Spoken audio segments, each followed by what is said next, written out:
जादुई पोटली। अरे रघु, जल्दी जल्दी चल, शाम ढलने लगी है। हमें जल्दी से ये जंगल पार कर लेना चाहिए। श्याम, तुम भी कितना डरते हो। यहाँ कोई जंगली जानवर है क्या जो जल्दी जल्दी कर रहे हो? तुम्हें नहीं पता, यहाँ रामपुर गांव के बाहर एक बड़ा पुराना भूत वाला पेड़ है जिस पर के भूत रहता है। सुना है आते जाते लोगों को डराता है। क्या क्या क्या? भूत? चल भाई, जल्दी जल्दी चल। पहले क्यों नहीं बताया तूने मुझे? कहीं इस बार भूत का शिकार हम ही ना हो जाएं। और इसी तरह रामपुर और उसके आसपास के गांव में उस भूतिया पेड़ का काफी खौफ था। गांव के लोगों ने भूत को भगाने के कई प्रयास किए, पर कोई भी प्रयास सफल ना हो पाया और अपनी जान बचाने के लिए अब लोगों ने उस रास्ते की तरफ से आना जाना ना के बराबर ही कर दिया था। एक बार शहर से कुछ लोग आए। वह जंगल से लकड़ी काट कर ले जाने लगे। तभी उनमें से एक की नजर उस पुराने पेड़ पर पड़ी और वह उस पेड़ को भी काटने के लिए कह देता है। तभी कुछ गांव वालों ने उन्हें रोका। अरे बाबूजी, ये आप क्या कर रहे हैं? हट जाइए उस पेड़ के पास से। आप खुद तो जान से जाएंगे ही, हमें भी मुसीबत में डालेंगे। अरे भाई, जाओ, जाके अपना काम करो और हमें अपना काम करने दो। और इस पेड़ को काटने से जान का कैसा खतरा?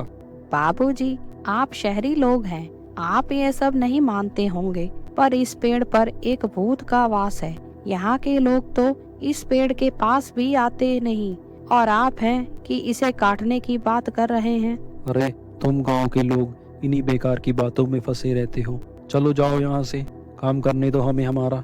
गांव वालों ने उन्हें बहुत समझाया, पर वह नहीं माने और उन्होंने वह पेड़ काट दिया।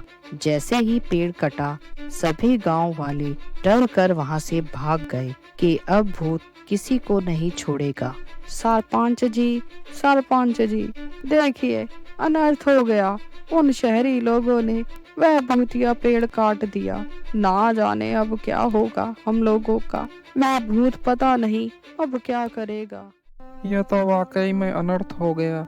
बड़ी मुश्किल से तो सिद्ध बाबा ने उसे उस पेड़ के साथ बांधा था। अब जब वह पेड़ ही नहीं रहा तो वह भूत भी आजाद हो गया है।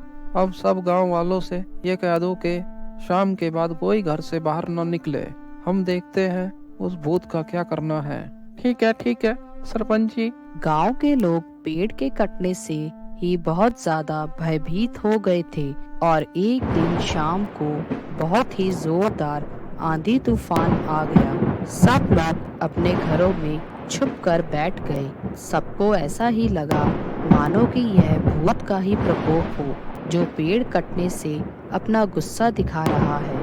वहीं दूर जंगल में कोई बेचारा एक अपने घर छीनने का दुख मना रहा था।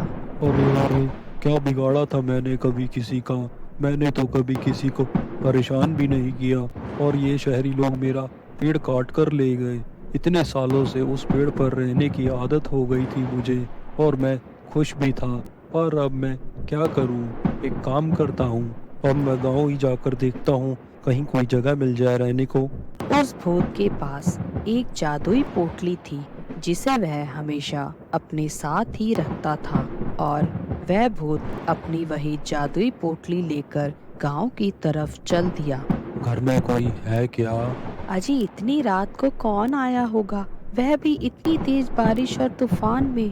पूछ कर ही दरवाजा खोलिएगा आप, कहीं वह भूत ही ना आया हो। हाँ, मुझे पता है। तुम रुको, मैं देखता हूँ कौन है भाई, कौन है, कौन आया है? मेरा घर टूट गया है भाई, मुझे जगह मिलेगी तुम्हारे घर में? वो तो ठीक है, तुम हो कौन? कोई मुसाफिर हो या कोई इसी गांव के हो? नहीं, मैं तो वो पेड़ वाला भूत हूँ। भूत? अजी, सुनती हो? भूत खड़ा है हमारे दरवाजे पे, दरवाजा खड़का रहा है। भूत की बातें सुनकर वह पति पत्नी बहुत ज्यादा ही डर गए और उस व्यक्ति की पत्नी ने जोर जोर से भूत भगाने के मंत्र कहने शुरू कर दिए जो उन्हें पुजारी जी ने बताए थे। वह सुनकर तो वाकई में भूत डरकर भाग गया। अरे अब मैं क्या करूं? सब लोग तो भूतों को अपना दुश्मन मानते हैं, कोई मेरे लिए दरवाजा नहीं खोल रहा। कहाँ जाऊँ मैं? अब कोई और ठिकाना ढूंढता हूँ। बारिश में पूरे गांव में घूमते घूमते भूत एक टूटी हुई झोपड़ी के पास पहुंचा। अरे, लगता है ये झोपड़ी तो खाली है, यहाँ कोई नहीं रहता, तो मैं इसे ही अपना नया घर बना लेता हूँ। इतना सोचते हुए भूत झोपड़ी के अंदर चला गया।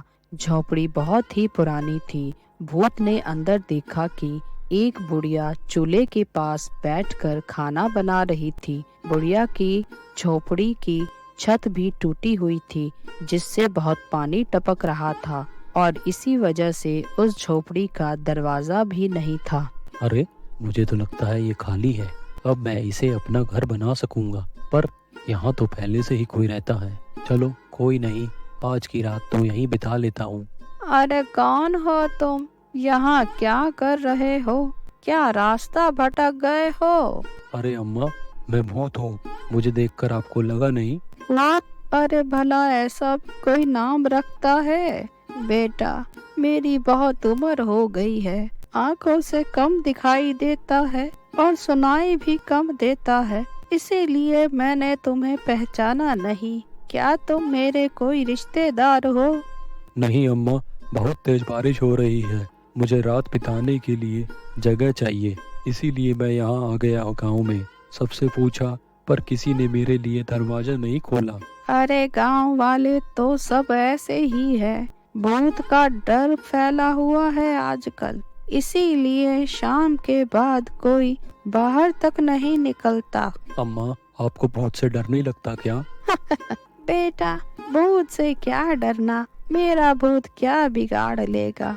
मेरे तो अब कुछ ही दिन रह गए हैं और ना ही मेरे पास कुछ ऐसा है जो भूत को चाहिए होगा। बेटा, तुम्हें भूख लगी होगी, मेरे पास तो थोड़ी सी खिचड़ी है, इसमें से आधी तुम खा लो। इस तरह बूढ़ी अम्मा ने अपने खाने में से आधा खाना भूत को खिला दिया। अम्मा, आप अकेली रहती हो यहाँ पर? आपके साथ कोई नहीं रहता है क्या? बेटा, मेरा कोई नहीं है इस दुनिया में।